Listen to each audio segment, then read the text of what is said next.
नमस्कार, the bonus के prime time show bonus point में आप सभी का स्वागत है। मैं हूं विपुल सिंह। शाम के 7 बजते ही आपकी जेब से लेकर के देश की अर्थव्यवस्था पर असर डालने वाली तमाम महत्वपूर्ण खबरें लेकर के हम पहुंच चुके हैं अपने स्टूडियो और खबरों के विश्लेषण के लिए हमारे साथ जुड़ चुके हैं द बोनस के संपादक अंशुमान तिवारी जी मुंबई स्टूडियो से। अंशुमान सर, बहुत बहुत स्वागत आपका आज की इस चर्चा में शामिल होने के लिए। धन्यवाद विपुल जी। इस बुलेटिन की शुरुआत हम इस दुखद खबर के साथ कर रहे हैं कि अहमदाबाद में एयर इंडिया का एक विमान क्रैश हुआ है, बोइंग 787 ड्रीम लाइनर। बड़ा हादसा है, विस्तृत जानकारियां आ रही हैं, इस पर भी हम बात करेंगे आज के बोनस पॉइंट में। लेकिन पहले शुरुआत करते हैं मुख्य खबरों से विपुल जी के साथ। बिल्कुल, तो अंशुमान सर के साथ तमाम खबरों का विश्लेषण हम शुरू करें उससे पहले आपको ये बता दें कि आज मुख्य तौर पर किन महत्वपूर्ण खबरों पे हम बातचीत करेंगे। लेकिन आज अहमदाबाद में जो हादसा हुआ है वो खबर तो इस कार्यक्रम का हिस्सा रहेगी।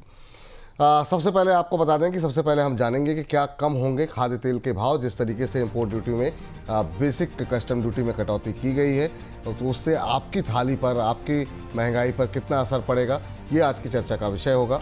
इसके बाद बातचीत करेंगे डिजिटल फ्रॉड को लेकर के। आपको बता दें डिजिटल फ्रॉड को लेकर के लगातार सरकार की तरफ से कई सारे कदम उठाए गए हैं लेकिन अभी तक रोक लग नहीं पाई है। अब यूपीआई आईडी चेक करने से क्या वाकई में इस पर रोक लग सकती है, इस पर भी होगी बातचीत। इसके बाद बातचीत करेंगे राज्यों पर सख्ती को लेकर के। कर्ज की निगरानी अब जो है की जाएगी। क्या है इसके मायने और क्यों इसकी आवश्यकता पड़ती हुई दिखाई दे रही है, ये भी अंशुमान सर से आज विस्तार से समझने की कोशिश होगी। पेटीएम में बड़ी गिरावट देखने को मिली है। सरकार के जो फैसला है, सरकार की तरफ से जो बात कही गई है उसका असर है क्या, सरकार की तरफ से फैसला लिया गया है और पेटीएम पे क्या अभी ये गिरावट का जो दौर शुरू हुआ है वो अभी क्या लंबा चल सकता है, इन तमाम पहलुओं पे डिटेल में होगी बातचीत। और इसके अलावा ट्रंप मस्क में हो गई क्या सुलह। जी हाँ, बदले बदले से सुर जो जिस तरीके से मस्क के दिखाई दे रहे हैं, लॉर्ड मस्क साहब की तरफ से जो आ रहे हैं, टिप्पणियाँ आई हैं, क्या उसके मायने हैं और जिस तरीके से अमेरिकी अर्थव्यवस्था पर अब चिंता के बादल दिखाई दे रहे हैं, इन तमाम दो विषयों को लेकर के आज हम डिटेल में करेंगे बातचीत अंशुमान सर से। और इसके बाद बातचीत करेंगे उबलते हुए कच्चे तेल को लेकर के। जिस तरीके से अब आखिर में चल क्या रहा है, इतनी तेज़ी के पीछे वजह क्या है, तो ईरान अमेरिका में आखिर क्या चल रहा है और कच्चे तेल की जो तेज़ी है वो क्या लंबी चलेगी या फिर ये क्षणिक भर है, इस पर भी होगी अंशुमान सर से हम समझने की कोशिश करेंगे कि अभी कच्चे तेल की कीमतों में क्या कुछ चलता हुआ दिखाई दे रहा है। इसके अलावा सबसे आखिर में आपको बता दें अहमदाबाद में जैसा हमने आपको बताया जो एक दर्दनाक हादसा सामने आया है उस पर भी हम विश्लेषण करेंगे, बातचीत करेंगे। लेकिन शुरुआत करने जा रहे हैं जिस तरीके से खाद्य तेल को लेकर के सरकार की तरफ से बड़ा फैसला आया है। सरकार ने कुकिंग ऑयल पर बड़ा फैसला किया है। क्रूड, पाम, सोया और सनफ्लावर ऑयल पर बेसिक कस्टम ड्यूटी को 20% से घटा करके 10% कर दिया गया है। इसका सीधा फायदा आम आदमी को मिल सकता है क्योंकि रिटेल में तेल के दाम घटने की उम्मीद है।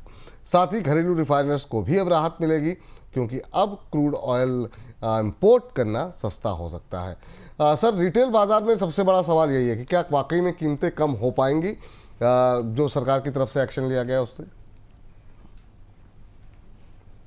हाँ विपुल, सरकार ने इस कटौती के बाद उपभोक्ता मामलों के मंत्रालय ने कंपनियों से बात करनी भी शुरू की है और अब खबरें ऐसी हैं कि 2 ब्रांड्स ने अपने कीमतों में कटौती की घोषणा की है। धारा ने कहा है कि वो अपनी कीमत में कटौती करेगा करीब 5 से 7% की, और इमामी जो दूसरा ब्रांड है डिबिल ऑयल का, उसकी कीमतों में कटौती हो रही है। धारा का जो सोयाबीन ऑयल है उसकी कीमत में करीब 10 रुपये पर लीटर की कमी की सूचना मिल रही है और इसी तरह इमामी के भी धारा के सनफ्लावर ऑयल में करीब 5 लीटर की कमी है और सोयाबीन ऑयल में 5 रुपये पर लीटर की और सोयाबीन ऑयल में 10 रुपये पर लीटर की कमी है। इसके अलावा इमामी ने भी अपनी खाद्य तेल की कीमतों में कटौती की है। तो ड्यूटी कट का फ़ायदा धीमे धीमे पास ऑन होने लगा है उपभोक्ताओं को एडिबल ऑयल के प्राइसेस के तौर पर, और इसका फ़ायदा महंगाई पर नियंत्रण करने में मिलेगा क्योंकि खाद्य तेलों की महंगाई लंबे समय से चुनौती थी और अब पहली बार ऐसा हुआ है जब खाद्य तेलों की महंगाई दोनों तरह से नियंत्रण में है। एक तो सरकार ने ड्यूटी घटा दी तो भारत में आने वाले जो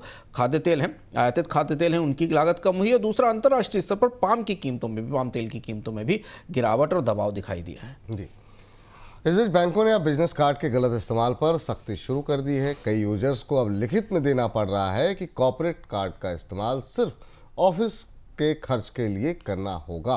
अगर पर्सनल खर्च पकड़ा गया तो कार्ड ब्लॉक भी हो सकता है। इस कदम से विदेश में लिमिट से ज़्यादा खर्च और टैक्स से बचाव जैसी गड़बड़ियों पर लगाई जा पाएगी। सर, आखिर में ये सब करने की आवश्यकता क्यों पड़ रही है सर?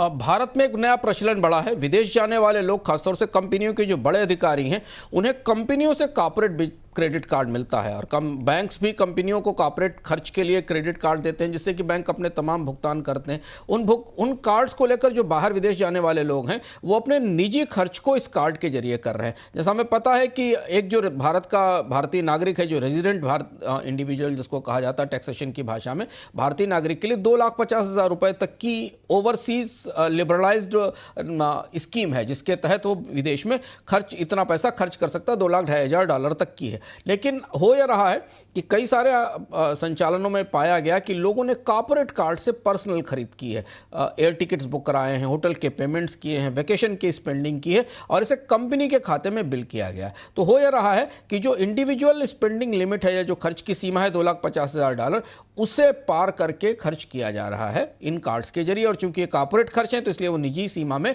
शामिल नहीं होते हैं। और इसकी जांच करने के लिए अब बैंकों से कहा गया है कि अगर किसी के पर्सनल एक्सपेंसेस पाए गए तो उस बैंक का कॉर्पोरेट बिजनेस कार्ड, जो कॉर्पोरेट बिजनेस क्रेडिट कार्ड है, उसे रद्द और उसे बंद कर दिया जाएगा।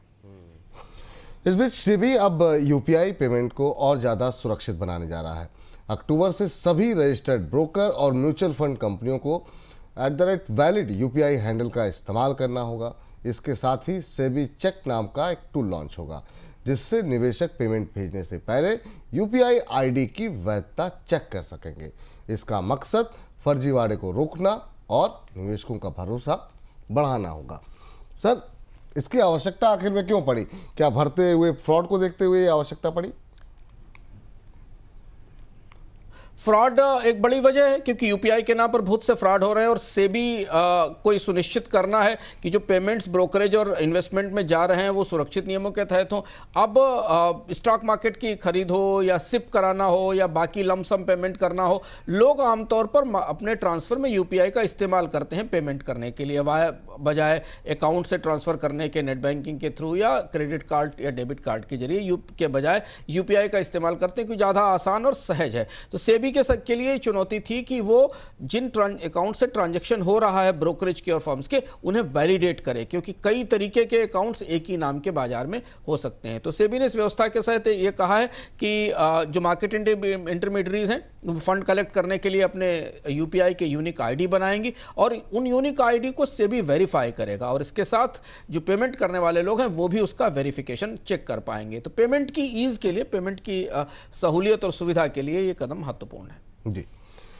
इस बीच केंद्र ने राज्यों की कर्ज उधारी पर अब सख्त रुख अपनाया है। हर राज्य को बकाया ऋण, गारंटी और ऑफ बैलेंस रिपोर्ट देना अनिवार्य कर दिया है। यदि कोई राज्य गलत जानकारी देगा तो वहां के आईएएस अधिकारी पर अनुशासनात्मक कार्रवाई की चेतावनी भी जुड़ी हुई है। सरकार अब किसी भी राज्य का उधार मंजूर करने से पहले हर पहलू की गहन जांच करेगी। इससे पहले भरोसेमंद वित्तीय व्यवस्था बनेगी और राज्यों की उधारी पर नियंत्रण और मजबूत होगा। सर, आखिर में राज्यों की बोरोइंग पर सख्ती की जरूरत आखिर में क्यों पड़ती हुई दिखाई दे रही है? ये बेहद महत्वपूर्ण खबर है राज्यों और केंद्र के संबंध की दृष्टि से, और इसमें कई तकनीकी पहलू जिसे समझना जरूरी है, क्योंकि राज्य और केंद्र के बीच में कर्ज की मंजूरी को लेकर अपने तरीके की पहली और नई व्यवस्था आ रही है। जैसे हमें पता है कि वित्त आयोग ने जिसकी अगली रिपोर्ट का इंतजार किया जा रहा है, उसने ये तय किया है कि राज्य सरकारें अपना जो जीएसडीपी है, जो उनका स्टेट का जीडीपी है, उसकी तुलना में 3% से ज़्यादा नेट बारोइंग नहीं कर पाएंगी। यह समय सीमा तय की गई है। लेकिन कई राज्यों की डोमेस्टिक बारोइंग 4% और 4.5% से ज़्यादा हो गई, यानी उनका जीडीपी तो छोटा है पर उन्होंने उस जीडीपी में की सीमा का उल्लंघन किया है। और इससे केंद्र सरकार को यह डर लग रहा है कि बहुत सारी राज्यों की वित्तीय स्थिति ऐसी है जिससे वो कर्ज चुकाने में आने वाले समय में चूक सकती हैं। क्योंकि राज्य सरकारों को कर्ज देते हैं बैंक और बैंकों में लोगों के डिपॉजिट्स होते हैं, तो ये वित्तीय सिस्टम पे बड़े खतरे का की वजह बन सकते हैं। तो इसलिए केंद्र सरकार ने राज्यों के कर्ज की सीमा को सुनिश्चित और चुस्त करने के लिए कुछ नए प्रावधान किए हैं, जिन प्रावधानों में सबसे महत्वपूर्ण बात यह है कि एक गारंटी रिडम्पशन फंड बनाया जाएगा और इस गारंटी रिडम्पशन फंड में 3-4 महत्वपूर्ण चीजें होंगी। इसमें जो इलेक्ट्रिसिटी की सब्सिडी है वो अनपेड सब्सिडी, इसके अलावा अनस्पेंट अमाउंट जो कि सेंट्रल स्कीमों का जो पैसा राज्यों को मिल रहा है उसका जो खर्च नहीं हुआ है, और इसके अलावा कुछ और प्रावधान होंगे जिनको भी बोरोइंग लिमिट तय करने में विश्वास में लिया जाएगा। यानी अगर इन प्रावधानों पर राज्य सरकारों का प्रबंधन ठीक नहीं है, उन्होंने सब्सिडी सही ढंग से नहीं पी की, केंद्र सरकार से आए हुए धन का सही इस्तेमाल नहीं किया, तो उनकी बोरोइंग लिमिट्स कट कर दी जाएंगी। यह माना जा रहा है कि अगर ये गारंटी रिडम्पशन फंड के पैमाने नहीं माने गए तो करीब करीब 0.25 यानी 25 बेसिस पॉइंट तक की कटौती राज्य सरकारों की कर्ज लिमिट में हो सकती है। यानी अगर वो 3% ले पा रहे हैं तो उन्हें उनमें करीब करीब 0.25 बेसिस पॉइंट की कटौती कर्ज की सीमा में झेलनी पड़ेगी। इस वजह से राज्यों के पास कर्ज लेने की क्षमता सीमित हो जाएगी। केंद्र सरकार की कोशिश यह है कि किसी तरह से राज्यों पर दबाव बनाकर उन्हें कर्ज की सीमा में रहने पर बाध्य किया जाए और उनके खर्च की गुणवत्ता बेहतर की जा सके। बड़ी तस्वीर, बड़ी पिक्चर इस पूरे मामले में यह है कि भारत में केंद्र और राज्य का जो सामूहिक राजकोषीय घाटा है वो रिकॉर्ड ऊंचाई पर है, करीब करीब 80% के 85% के उससे ऊपर है। और भारत सरकार की साख ना ठीक होने का, भारत की सावरिन साख ना बदलने की एक सबसे बड़ी वजह यह है कि राजकोषीय घाटा काफ़ी बड़ा है। तो केंद्र सरकार अब इस कोशिश में है कि राज्य सरकारों की नई सीमाएं तय की जाएं। इसमें यह भी ध्यान देना जरूरी है कि वित्त आयोग का गठन हो चुका है, उसकी बैठक चल रही है। राज्य सरकारों ने वित्त आयोग के सामने अपने सुझाव प्रस्ताव रखे हैं जिसमें वो केंद्रीय करों में और ज़्यादा हिस्सेदारी मांग रहे हैं। इधर केंद्र सरकार इस नए सुधार को लाने जा रही है। ये सुधार भी वित्त आयोग की सिफारिशों के जरिए ही लागू होगा। तो राजनीतिक रूप से इस शर्त पर हमें वित्त आयोग में केंद्र और राज्यों के बीच एक खींचतान टकराव भी दिखाई दे सकती है। जी, इस बीच पेटीएम की शेयर कीमतों में आज तेज गिरावट दर्ज की गई। एक दिन में एक समय 10% तक टूट गया था। पेटीएम का शेयर गिरावट का कारण बना वित्त मंत्रालय का साफ बयान कि यूपीआई पेमेंट्स पर कोई मर्चेंट डिस्काउंट रेट नहीं लगेगा। यह स्पष्टीकरण पेटीएम जैसे डिजिटल पेमेंट प्लेटफॉर्मों में अनुमानित राजस्व पर असर डाल सकता है। इससे संदेश गया कि सरकार यूपीआई को फ्री और टैक्स फ्री रखने की नीयत में सख्त है। सर, सरकार फीस लगाने को लेकर के आखिर में तैयार क्यों नहीं हो रही है और इसकी वजह से आज बड़ी गिरावट देखने को मिली पेटीएम के शेयर पे?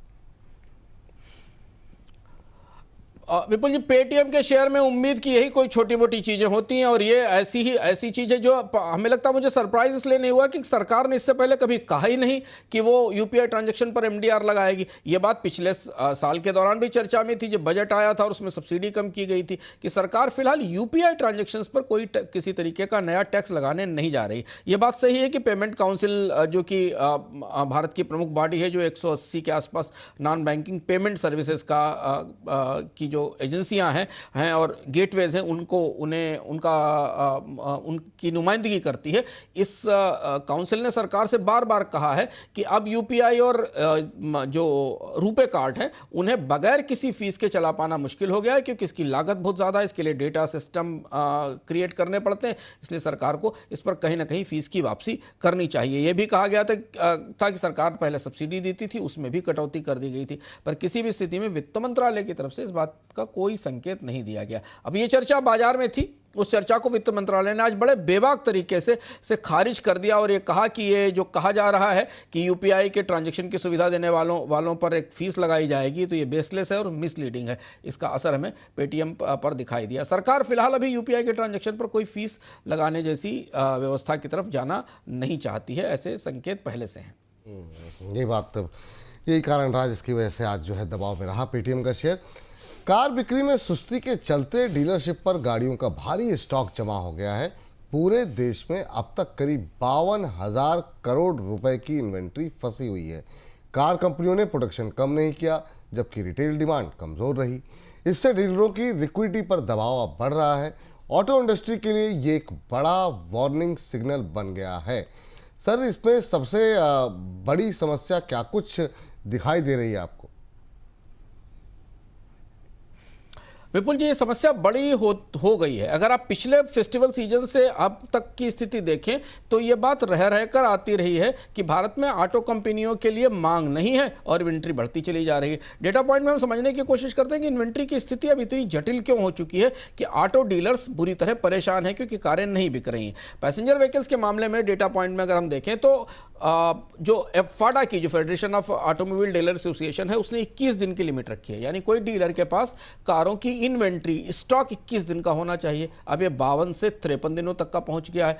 पैसेंजर व्हीकल्स के मामले में 2 अक्टूबर 2024 में 7.9 लाख गाड़ियां थी, करीब 79,000 करोड़ की इन्वेंट्री थी। पिछले फेस्टिव सीजन में उतनी डिमांड नहीं आई, इसलिए इन्वेंट्री बढ़ती चली गई है। टू व्हीलर्स की मांग गांव में ठीक है, लेकिन शहरों में 50 दिन का स्टॉक है टू व्हीलर्स के लिए। यहां तो और भी ज्यादा बड़ी चुनौती है। कॉमर्शियल व्हीकल में 55 से 60 दिन की इन्वेंट्री है। भाड़ा बढ़ नहीं रहा है। फाइनेंसिंग में अब दिक्कतें हैं क्योंकि एनबीएफसी पर सरकार ने सख्ती कर दी है।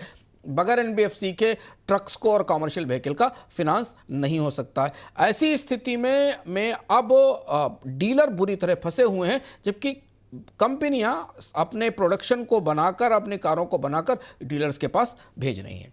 जी सर, अब यहाँ पर कोई समाधान दिखाई दे रहा है क्या? खास तौर से अगर डीलर्स के लिए अगर बात करें तो क्या समाधान है उनके पास? अब समाधान थोड़ा आसान नहीं है क्योंकि बाजार में मांग नहीं है। जैसे आप देखें, एंट्री लेवल पर पैसेंजर व्हीकल में करीब 10% की गिरावट आई। जो सस्ती कारें वो बिक नहीं रही हैं।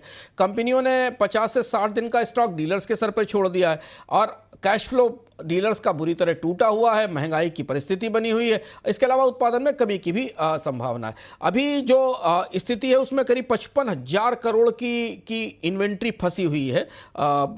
8 से 12% का डिस्काउंट कार कंपनियों को देना पड़ रहा है और मार्जिन खत्म होने से मुनाफे दबाव में है। दूसरी चीज़ है कि कर्ज पर का संकट है। आरबीआई से फाडा ने मांग की है कि इन्वेंट्री फाइनेंसिंग पर सख्ती की जाए। उम्मीदें यही कि मानसून थोड़ा बहुत ठीक रहेगा, शहरों से थोड़ा रिकवरी होगी। लेकिन यहाँ जो सबसे बड़ी दुविधा विपुल जी दिख रही है वो ये है कि बैंक और डीलर अब एक किस्म के कर्ज ट्रैप में फंसते चले जा रहे हैं, क्योंकि डीलर कर्ज लेते हैं बैंकों से और उस कर्ज के भुगतान के जरिए कंपनियों को ऑर्डर प्लेस करते हैं और वो कारें आकर डीलर के शोरूम में खड़ी हो जाती हैं और उसके बाद सामने ग्राहक नहीं मिलते। यही इन्वेंट्री बढ़ने की वजह है और यही इन्वेंट्री बढ़ने का सबसे बड़ा संकट है। फाडा का ये कहना है कि अब किसी भी तरीके से बैंकों को डीलर्स को फिनांस करने से पहले 5 से 10 बार सोचना चाहिए और जब सेल्स की गारंटी हो तभी फिनांसिंग की जाए। तो फाडा का इशारा यह है कि डीलर्स डेट ट्रैप में फंस रहे हैं। अगर इस इन्वेंट्री को आप पीछे ऑटो कंपनियों के नतीजों की तरफ देखने की कोशिश करें तो ये तय मानिए कि जब 55 से 60 दिन की इन्वेंट्री डीलर्स के पास मौजूद है तो अगले आने वाले महीनों में कंपनियों के ऑटोमोबाइल के उत्पादन में कटौती होगी और गिरावट होगी, जिसके आंकड़े हम लगातार अपने बोनस पॉइंट में चर्चा करते रहते हैं। हर महीने ऑटो सेल्स के आंकड़े आते हैं और उनमें हमें गिरावट दिखाई देती है। इस बीच अमेरिका के लॉस एंजल्स में इमिग्रेशन रेट के खिलाफ विरोध प्रदर्शन काफ़ी तेज हो गया है। कर्फ्यू के बावजूद सैकड़ों लोग सड़कों पर उतर आए और अब तक 200 से ज़्यादा लोगों की गिरफ्तारी हो चुकी है। हालात को काबू में लाने के लिए वहां नेशनल गार्ड और मरीन तक तैनात कर दिए गए हैं। मामला अब राज्यों और फेडरल सरकार के टकराव का रूप लेता दिखाई दे रहा है। इधर टेस्ला के शेयरों में ज़बरदस्त गिरावट देखने को मिली। एलन मस्क और अमेरिकी राष्ट्रपति ट्रंप के बीच बढ़ते विवाद के बीच कंपनी का मार्केट वैल्यू $150 अरब घट गया है। शेयरों में करीब 14% की गिरावट देखने को मिली, जिससे कि इन्वेस्टर्स में काफ़ी ज़्यादा बेचैनी देखने को मिल रही है। अब कंपनी और मस्क की हर सोशल मीडिया एक्टिविटी पर बाजार की पैनी निगाह बनी हुई है। सर, एक एक करके इन तमाम प्रश्नों को लेकर के आते हैं आपके लिए। पहला तो ये समझना चाहेंगे कि इमिग्रेशन का ये जो पूरा विवाद है, ये अब कितना गंभीर होता हुआ दिखाई दे रहा है और ये जाता किस तरफ दिखाई दे रहा है? विपुल जी, मौजूदा परिस्थिति में अमेरिका में इमिग्रेशन के खिलाफ या जो इमिग्रेंट्स हैं जिनको कि डोनाल्ड ट्रंप की सरकार अपने नए कानून के तहत पकड़कर बाहर निकाल रही है, उसके खिलाफ विरोध काफ़ी व्यापक हो गया है। लॉस एंजल्स की घटना को वन ऑफ एक अकेली घटना माना गया था, पर वैसा नहीं है। पिछले 3 दिन के अंदर ये पूरा आंदोलन कोस्ट टू कोस्ट फैल गया है, यानी अमेरिका के ईस्ट कोस्ट से पूर्वी तट से पश्चिमी तट तक पूरा का पूरा आंदोलन फैल गया है। 16 सभी प्रमुख शहर, जितने भी बड़े शहर शहर हैं, उन सारे शहरों में अब आंदोलन आ गए हैं, सड़क पर आ गए हैं, क्योंकि इमिग्रेंट्स की संख्या काफ़ी बड़ी है। और ये संभालना डोनाल्ड ट्रंप के लिए बेहद मुश्किल हो रहा है। डोनाल्ड ट्रंप ने इसके बदले नेशनल गार्ड्स और मैरीन उतार दिए हैं, जो कि फेडरल सरकार के अधिकार क्षेत्र का मामला नहीं है, इमरजेंसी में ही लाए जा सकते हैं। इस वजह से कैलिफोर्निया स्टेट के साथ फेडरल सरकार का सीधा टकराव शुरू हो गया है, मामला अदालत में पहुंच गया है। तो डोनाल्ड ट्रंप की ये दूसरी जो स्कीम थी, जो दूसरा सबसे बड़ा कदम था कि अमेरिका में अप्रवासियों को बाहर किया जाएगा, अनिवासियों को बाहर किया जाएगा, वो अब गहरे विरोध का शिकार होता दिख रहा है। और इसका असर हमें डोनाल्ड ट्रंप की साख पर पड़ेगा, दिखेगा। अगर आने वाले दिनों में ये कानूनी झगड़ा बड़ा होता है और डोनाल्ड ट्रंप के फैसलों को अदालतें रोक देती हैं, तो परिस्थिति और विकट होगी। बाजार की दृष्टि से देखें तो ये घटनाक्रम शेयर बाजारों को परेशान करने वाला है, क्योंकि जिन हिस्सों में भी आंदोलन चल रहे हैं उन हिस्सों में उद्योग भी हैं, वहाँ औद्योगिक गतिविधियाँ भी प्रभावित हो रही हैं, यातायात परिवहन भी प्रभावित हो रहा है। जो आइस पुलिस है, अमेरिका की जो इमिग्रेशन पुलिस है, वो फैक्ट्रियों में भी छापे मार रही है और वहाँ से भी उन लोगों को तलाशने की कोशिश कर रही है जिनके पास वैध इमिग्रेशन नहीं है, जिनको इमिग्रेशन के नियमों के तहत बाहर जाना चाहिए। तो ये स्थिति लगातार बदल भी रही है और तनावपूर्ण भी हो रही है। और केंद्र और राज्य के बीच, क्योंकि राज्य सरकारों की जिम्मेदारी है इस व्यवस्था को संभालना, उनके और डोनाल्ड ट्रंप के बीच में गहरा मतभेद और विश्वास का बड़ा डेफिसिट हमें दिखाई दे रहा है। सर, इधर हम देख रहे हैं डॉलर के अंदर काफ़ी तेज गिरावट देखने को मिल रही है। इन्फ्लेशन के नंबर वो अच्छे नहीं है, अमेरिका के लिहाज से देखा जाए महंगाई बढ़ती हुई दिखाई दे रही है। ये ओवरऑल पिक्चर अमेरिका के लिए इस समय कैसी बनती हुई दिखाई दे रही है?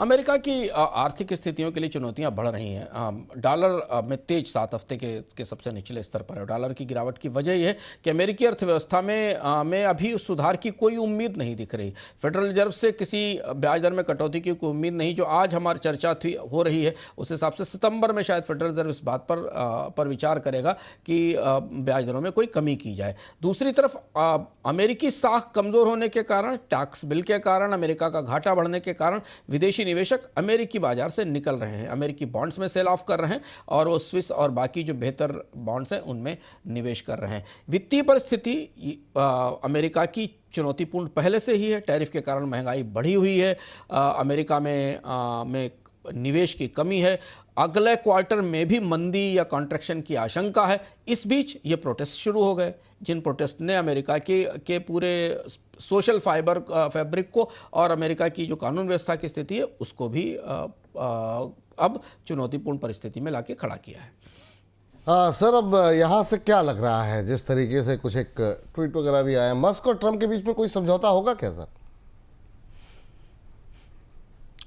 मस्क के लिए आज का दिन थोड़ा मुश्किल भरा रहा। मस्क को अपनी रोबो टैक्सी की टेस्टिंग करनी थी और ऑस्टिन में जहां टेस्टिंग होनी थी वहीं पर ये आंदोलन चल रहे थे। तो बाजार ने शायद इस खबर पर रिएक्ट किया होगा, क्योंकि मस्क की रोबो टैक्सी उनकी सबसे बड़ी महत्वाकांक्षी परियोजना है टेस्ला की दृष्टि से। मस्क और ट्रंप दोनों की तरफ से थोड़े मतलब वाइट फ्लैग आप कहें तो दिखाए गए। मस्क ने अपने आउटबस्ट के लिए अपने को ये कहा कि वो उन्हें खेद है।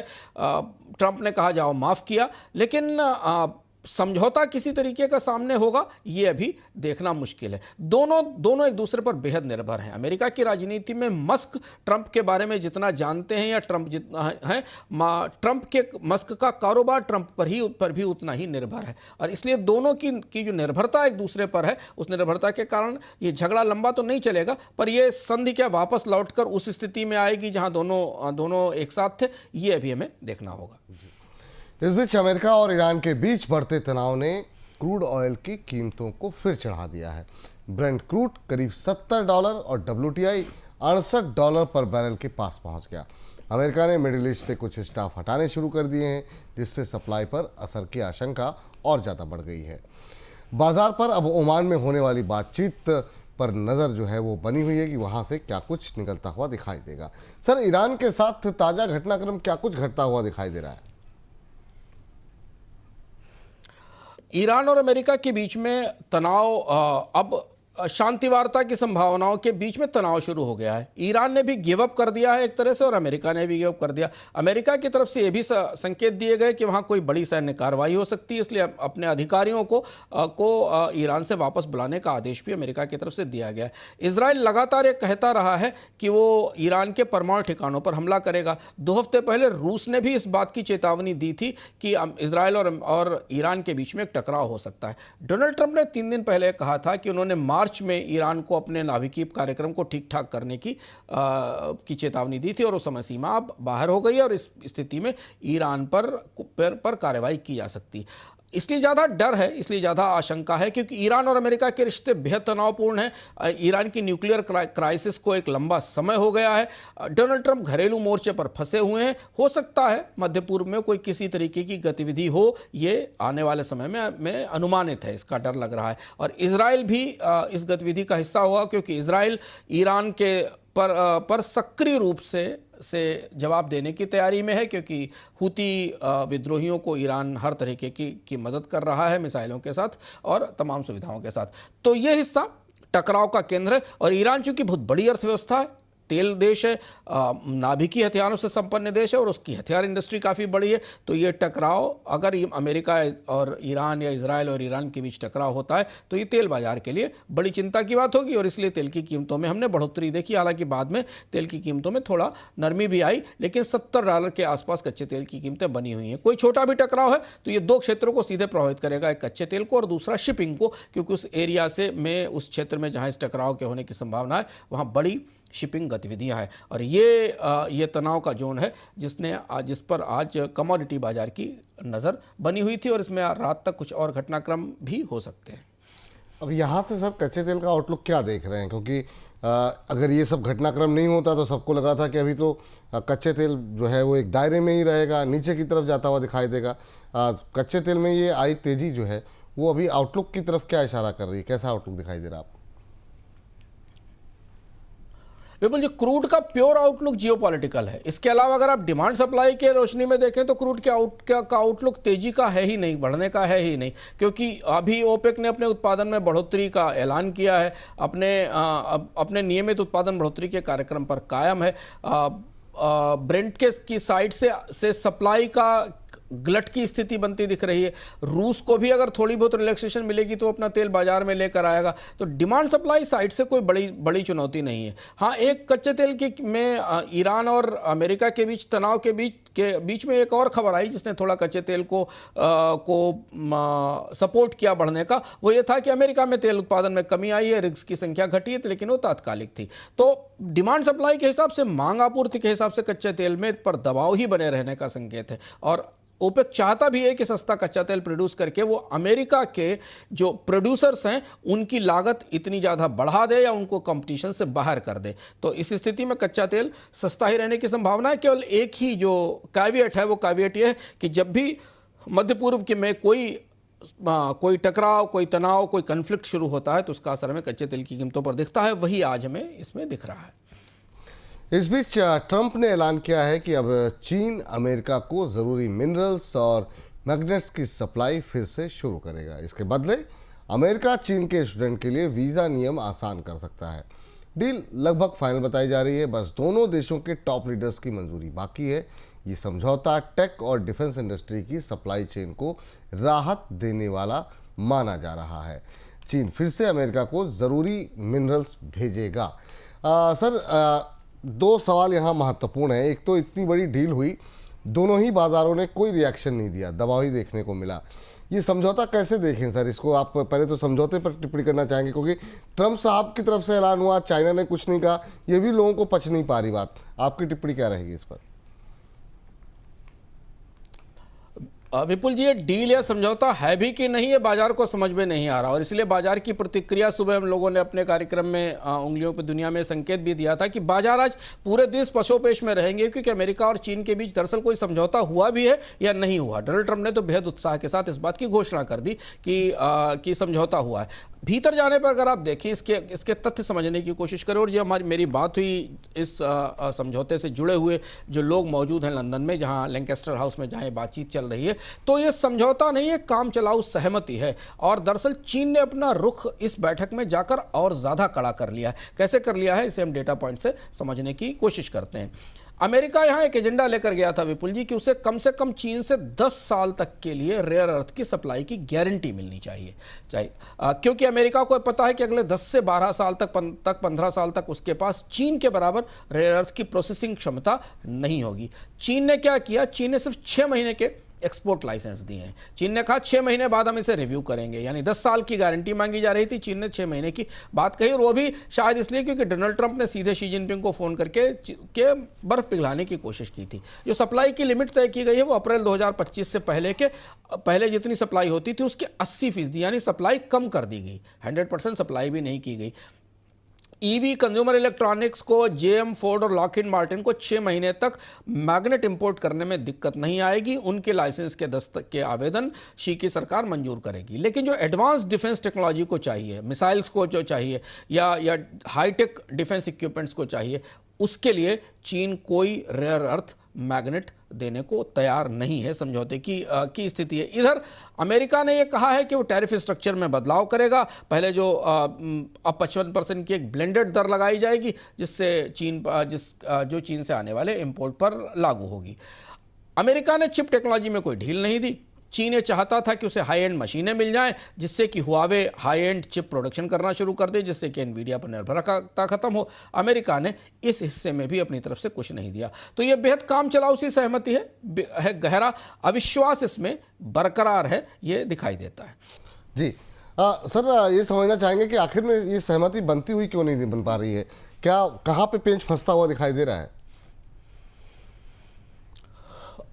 वही बात अविश्वास की है। चीन ने अपनी सप्लाई चेन का बेहद ताकत के साथ इस्तेमाल किया है, प्रभावी ढंग से इस्तेमाल किया है। चीन को ये पता है कि अमेरिका किसी भी स्थिति में अगले 10 साल 12 साल तक रेयर अर्थ में आत्मनिर्भर नहीं हो सकता। अमेरिका क्या, यूरोप, भारत, दुनिया की कोई अर्थव्यवस्था नहीं हो सकती। और इस पर हम विस्तार से इस बार अर्थ में चर्चा कर रहे हैं, और जिसमें हमने संकेत भी दिया था कि अमेरिका को फिलहाल चीन के सामने झुकना पड़ेगा, चीन की शर्तें माननी पड़ेंगी, इसके अलावा कोई विकल्प नहीं होगा। और वही स्थिति, और चीन ने ऐसा कैसे हासिल किया, इस पर हम इस बार विस्तार से अर्थम में बात करेंगे, जो मेंबर्स को पहले मिलेगा और रविवार को सारे दर्शकों के लिए होगा। समस्या यह है कि चीन, अमेरिका को वो गारंटी नहीं मिली। चीन ने कहा कि हम 6 महीने तक के लिए आपको मैग्नेट देते हैं, 6 महीने बाद हम इसे देखा जाएगा कि क्या होगा। अब ये रिश्ते अच्छे भी नहीं हुए, बिगड़े भी नहीं, तात्कालिक तौर पर यथास्थिति कायम करके किसी तरह बात बना ली गई है। तो अब ये टकराव आने वाले समय में वापस लौट सकता है। हालांकि अमेरिका जैसा अंतर्राष्ट्रीय व्यापार पर्यवेक्षक बता रहे हैं जो रेयर अर्थ से जुड़े हुए, अमेरिका इस पूरे मामले में बहुत कमज़ोर तरह से सौदेबाजी कर रहा है, क्योंकि अमेरिका के पास अपना कोई विकल्प नहीं है। सर, अब यहाँ से अगर आगे की बात करें तो यहाँ से क्या संभावना दिखाई दे रही है आपको? कोई डील होगी, नहीं होगी, कैसे होगी, क्या भविष्य क्या दिखाई दे रहा है इसका? देखिए विपुल जी, 10 अगस्त की अगली डेडलाइन है अमेरिका और चीन के बीच बातचीत के लिए। चीन मैग्नेट देगा, लेकिन अमेरिका को उस पर निर्भर रहना पड़ेगा, ये बात क्लियर है। अमेरिका के पास सप्लाई चेन का विकल्प नहीं है। अगर कोई डील नहीं होती है तो बाजार मान रहा है कि 10 अगस्त के आसपास फिर अमेरिका टैरिफ बढ़ाएगा और चीन जो री के जो रेयर अर्थ एलिमेंट्स के लाइसेंस दिए हैं उनको वो रद्द कर देगा। तो अधर में है बाजार भी, कंपनियां भी, कोई स्थायी तस्वीर, कोई लंबे समय की तस्वीर बनती नहीं दिख रही। इसलिए शुरुआत में आपने कहा था कि बाजार दबाव में थे। बाजार इसीलिए दबाव में थे कि उनको पता था कि चीन ने इसमें कुछ बहुत ईल्ड नहीं किया है, कुछ बहुत ज़्यादा दिया नहीं है इस संधि के लिए। हालांकि डोनाल्ड ट्रंप के दबाव के कारण चीन के अधिकारी लंदन में उस बातचीत की मेज पर आ गए थे, पर चीन ने अपनी तरफ से रेयर अर्थ को अपना सबसे बड़ा स्ट्रेटेजिक वेपन बनाया है और उसका स्पष्ट रूप से प्रदर्शन भी किया है इस बैठक में। जी, चलिए अब आगे बढ़ते हैं और एक आज की जो सबसे दर्दनाक खबर है उसके बारे में अपने दर्शकों को हम बता दें कि गुजरात के अहमदाबाद में एयर इंडिया का प्लेन जो है वो क्रैश आज हुआ है और बड़ा क्रैश देखने को मिला, जिसके बाद साइट पर जो है बड़ी तेज़ी से धुआं भी उठता हुआ दिखाई दिया। आपको बता दें ये पूरा हादसा जब हुआ करीब 242 लोग इस विमान में सवार थे। करीब दोपहर 1:38 पर ये उड़ान भरी गई थी। तो ये सर बड़ा ही दर्दनाक हादसा सामने निकल करके आया है। बोइंग का ये विमान था सर, ये बड़ी कैजुअलिटी देखने को मिली है। पहले तो इस घटना पर आपकी टिप्पणी, इस तरह की घटना की प्लेन उड़ा और उड़ते ही क्रैश हो गया, बहुत कम देखने को मिलती है। कहाँ पे आपको लगता है चूक हो सकती है? पहली टिप्पणी इस हादसे पर सर, क्योंकि रिहायशी इलाके के लोग भी प्रभावित हो सकते हैं, इस तरह की बातें सामने आ रही है। और अपने दर्शकों को बता दें, पूर्व सीएम रूपाणी जी यहाँ पर गुजरात के जो थे वो भी इस विमान में सवार थे। विपुल जी, बेहद खतरनाक प्लेन क्रैश वैसे भी बहुत टेरिबल होते हैं, बहुत भयानक होते हैं, और ये हादसा तो बेहद भयानक है। और दुनिया के एविएशन इतिहास में ये हादसा बिल्कुल बिल्कुल बिल्कुल अलग सा दिखता है। जो लोग विमानों में यात्रा करते हैं, उड़ान भरते हैं और एवियनिक्स से थोड़ा बहुत परिचित हैं, उन्हें भी अंदाज़ होगा और बाकी लोगों को भी अंदाज़ होगा कि टेक ऑफ के बाद प्लेन के क्रैश होने की संभावनाएं बेहद सीमित होती हैं, जब तक कि कोई प्लेन तकनीकी तौर पर किसी बड़ी फॉल्ट का शिकार ना हो जाए। डीजीसीए ने इस हादसे के बारे में जो स्पष्टीकरण, जो बयान जारी किया, उसे मैं आपको बता रहा हूं कि उसने क्या कहा, और जिससे आप अंदाज लगा सकते हैं कि हुआ क्या होगा। दरअसल स्पष्ट रूप से तो जांच के बाद पता चलेगा। जब हम इसको रिकॉर्ड कर रहे हैं शो को, तब तक पूरी तरह से मरने वालों की संख्या भी स्पष्ट रूप से सामने नहीं आई है, जो शायद बाद में जारी की जाएगी। लेकिन हुआ ये कि विमान ने उड़ान भरी अहमदाबाद के रनवे 23 से। उड़ान भरने के तत्काल बाद कुछ ही ऊंचाई पर पहुंचने के बाद एटीसी को पायलट्स की तरफ से मेडे कॉल गई, जिस मेडे कॉल का मतलब होता है कि सब कुछ चीज़ें नियंत्रण से बाहर हो गई। और एटीसी ने जैसे ही संपर्क करने की कोशिश की, उसके बीच में वो एयरक्राफ्ट जो अहमदाबाद विमानपत्तन, अहमदाबाद के बंदरगाह के बाहर का हिस्सा है, यानी इसकी पेरिफेरी से बाहर के बस्ती के इलाके में जाकर क्रैश हो गया। बोइंग 787 ड्रीम लाइनर विमान था, 200 से ज़्यादा यात्री थे, लंदन जा रहा था यहाँ से लेकर, और अब यात्रियों के बारे में सूचना आ रही है। तो हादसा बेहद दर्दनाक है, बेहद भयानक है। लेकिन इसमें जो सबसे बड़ी बात है वो है विपुल जी तकनीकी फेल्योर की, क्योंकि ऐसी स्थिति में जहाज आमतौर पर उड़ते हुए जहाज बड़े, क्योंकि एवियोनिक्स दुनिया में बेहद विकट परिस्थितियों के लिए तैयार की जाती है। दुनिया में एविएशन टेक्नोलॉजी वहाँ तक पहुँच चुकी है जहाँ जहाज़ों में इस तरीके की परिस्थिति कभी नहीं आती। पर यह जहाज़ जो शुरुआती जानकारी हमें एविएशन एक्सपर्ट से मिल रही है या जो बात हो रही है, उस हिसाब से ये जहाज अपने अंदर किसी बड़े टेक्निकल मैल फंक्शन का शिकार हुआ और उड़ने के तत्काल बाद पायलट का नियंत्रण वहाँ से ख़त्म हो गया, और इसीलिए उड़ने के तत्काल बाद एटीसी को जो एसओएस की या मेडे कॉल दी गई। सर, बोइंग के विमान पहले भी जो है क्रैश की काफ़ी सारी यहाँ पर इतिहास रहा है बोइंग का। अब इस बड़ी दुर्घटना और इतनी बड़ी दुर्घटना के बाद क्या भविष्य बोइंग को लेकर के आप देख रहे हैं? कैसे देख रहे हैं इस पूरे घटना को? और बोइंग की कहीं जवाबदेही तय होगी कहीं? देखिए, बोइंग 787 दुनिया के सबसे कुख्यात जहाज़ों में है, ये कहने में मुझे कोई शक नहीं है। मैं कुछ आंकड़े स्क्रीन पर देखकर आपको बताऊंगा कि बोइंग का 787 दुनिया में कंट्रोवर्सीज का केंद्र रहा है, बड़ी कंट्रोवर्सीज रही, और इसमें तरह तरीके के मैल फंक्शनल आते रहे, मैन्युफैक्चरिंग डिफेक्ट आते रहे। एक इंजीनियर थे सैम सल्फोर, जिन्होंने बोइंग की पूरी तकनीक में और इसके खास तौर से बोइंग ड्रीम लाइनर्स के सिस्टम में खराबी को विसिल ब्लो किया था, यानी बताया था, और उसके बाद बोइंग को उस पर कार्रवाई करनी पड़ी थी। बोइंग के इंजन में बोइंग की बैटरीज में को लेकर तमाम समस्याएं आती रही। ये पहला ऐसा बड़ा हादसा है, क्वालिटी कंट्रोल के मुख्य इश्यूज हैं, लेकिन ये सबसे पहला बोइंग 787 का ऐसा बड़ा हादसा है जो शायद अभी तक बोइंग 787 के साथ नहीं हुआ है। बोइंग ने यह माना था जब ये पड़ताल हुई थी, बल्कि जो लोग उत्सुक हैं वो नेटफ्लिक्स पर एक पूरी डॉक्यूमेंट्री देख सकते हैं कि बोइंग 787 और बोइंग कंपनी कैसे काम कर रही थी और लोगों की सुरक्षा पर कैसे समझौता कर रही थी। बोइंग ने यह माना कि तमाम कर्मचारियों ने बोइंग के जहाज की समय पर जांच नहीं की, 787 के इंजन्स की जांच नहीं की, विंग्स की जांच नहीं की, झूठे रिकॉर्ड और दस्तावेज पेश किए गए। जो फेडरल एविएशन अथॉरिटी है उसने 2024 में जांच की अपनी रिपोर्ट दी थी, जिसमें यह पाया था कि बोइंग में कई सिस्टमिक लैप्सेस हैं। बोइंग के विमान में बोइंग को बार-बार रीइंस्पेक्ट किया गया और इसमें तमाम गलतियां पाई गईं, और 2020 से लेकर 2022 के बीच में इन विमानों के अंदर लगातार लगातार नियमित रूप से डिफेक्ट निकलकर आते रहे। एक घटना विपुल जी यहाँ 2024 की है LATM एयरलाइंस की, जिसमें 787 अचानक मिड एयर में बेहद ऊंचाई से नीचे आ गया था। इस हादसे के बाद पता चला था कि बोइंग के अंदर बेहद तकनीकी समस्याएं हैं। कतार एयरवेज के साथ एक क्राइसिस हुई थी, उसके बाद फिर बोइंग को अपने विमानों की आपूर्ति रोकनी पड़ी थी, प्रोडक्शन कट करना पड़ा था, और जो विमान एमिरेट्स और क्वांटास को दिए जाने थे वो नहीं दिए गए। तो ये बोइंग 787 विवादों में रहा है।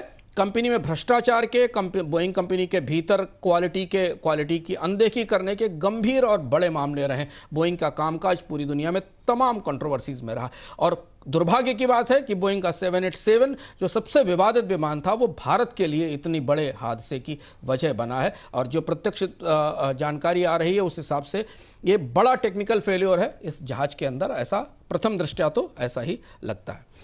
अब सर, बोइंग की बात हुई, एयर इंडिया के लिहाज से ये हादसा किस तरीके से आप देख रहे हैं? और क्योंकि अब इस तरह की भी बातें थी कि कुछ एक और विमान भी एयर इंडिया खरीदने वाला है भविष्य में, क्या एहतियात बरतेगा, कैसे होगा, और एयर इंडिया का भविष्य यहाँ से कैसे दिखाई दे रहा है? एक बड़ा हादसा जो है देश में देखने को मिला है।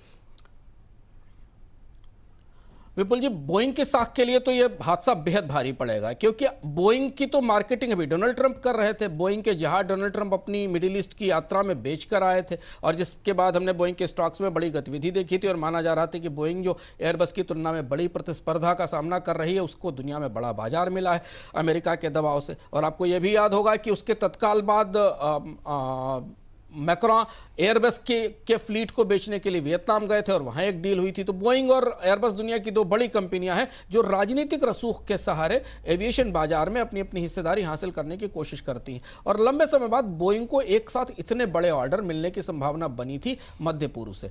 भारत में एयर इंडिया भी करीब 200 विमानों की खरीद की तैयारी कर रही थी, जिसमें बोइंग और एयरबस के मिक्स बेड़े के होने की संभावना थी। तो यह हादसा बोइंग के साख के लिए तो बेहद भारी है, और अगले 24 घंटे 48 घंटे में हमें जब इसकी जांच की पड़ताल की जानकारी सामने आएगी तो हमें पता चलेगा, और दुनिया की एयरलाइंसेज या जो बोइंग के फ्यूचर बायर्स हैं वो इस पर रिएक्ट जरूर करेंगे, इस बात की संभावना है। एयर इंडिया की साख के लिए ये बेहद नुकसानदेह है। एयर इंडिया अभी मर्जर से उभरी निकल कर आई है, विस्तारा के साथ मर्जर हुआ है। एयर इंडिया को अभी तमाम तरीके की चुनौतियों का सामना करना पड़ा भारत पाकिस्तान के टकराव के बीच में, क्योंकि फ्लाइट रीरूट हुई। लेकिन अब कंपनी धीरे धीरे उभरने की कोशिश कर रही थी, नया निवेश करने की कोशिश कर रही थी। ये विमान हादसा एयर इंडिया की साख के लिए पर भारी पड़ेगा। लेकिन उससे ज़्यादा बड़ी चुनौती यह है कि एयर इंडिया भविष्य में अब शायद बोइंग से विमान खरीदने पर में लंबे समय पर विचार करेगी, और करना भी चाहिए। ऐसी परिस्थिति में तो पूरी दुनिया की एविएशन गतिविधियों में, विपुल जी, जब भी कोई विमान क्रैश होता है, कोई बड़ा एयरलाइन क्रैश होता है, तो पूरी दुनिया की एविएशन इंडस्ट्री हिल जाती है, जीरो जमीन से उसकी जड़ें हिल जाती हैं। तो पूरी दुनिया की एविएशन इंडस्ट्री में बड़े बदलाव होंगे। बोइंग को लेकर रीथिंक शुरू होगा, एयर इंडिया को अपनी चीज़ों को सोचने की ज़रूरत पड़ेगी, और बहुत सारे और भी बदलाव होंगे। और जैसा आपको पता है कि एविएशन इंडस्ट्री में बहुत सारे पार्टनर होते हैं, बहुत सारे सप्लायर होते हैं, लीज पर देने वाले लोग होते हैं। तो ये सब के लिए बेहद उथल पुथल भरा समय है एविएशन इंडस्ट्री में, जिसके घटनाक्रम में अगले 2-3 दिन में 4 दिन में सामने आते हुए दिखाई देंगे। पर हादसा बेहद खतरनाक है, और प्रथम दृष्टया जो हम ATC की रिपोर्ट या जो हमारे पास DGCA की रिपोर्ट, उस हिसाब से माना जा रहा है कि इस विमान में कोई बेहद बड़ी तकनीकी खराबी हुई थी, नहीं तो उड़ान भरते ही विमान के गिरने के कोई तकनीकी वजह नहीं हो सकती, खासतौर से बोइंग 787 ड्रीमलाइनर जैसे इतने बड़े और स्थापित जहाज के। बिल्कुल, यह बड़ा ही दर्दनाक हादसा सामने आया है। अब क्या चूक रही, कहाँ पे फेल्योर रहा, आगे आने वाले समय में जैसे अपडेट आएगी हम आपको जानकारी देते रहेंगे। अंशुमान सर, बहुत बहुत शुक्रिया, धन्यवाद आपका आज की इस विशेष चर्चा में जुड़ने के लिए, और इन तमाम खबरों का बहुत विस्तारपूर्वक विश्लेषण करने के लिए बहुत बहुत धन्यवाद आपका। धन्यवाद। तो आज के कार्यक्रम को यहीं पर समाप्त करते हैं। आप लोग लगातार बोनस के साथ बने रहिए। मुझको फिलहाल के लिए इजाज़त दे दीजिए। नमस्कार।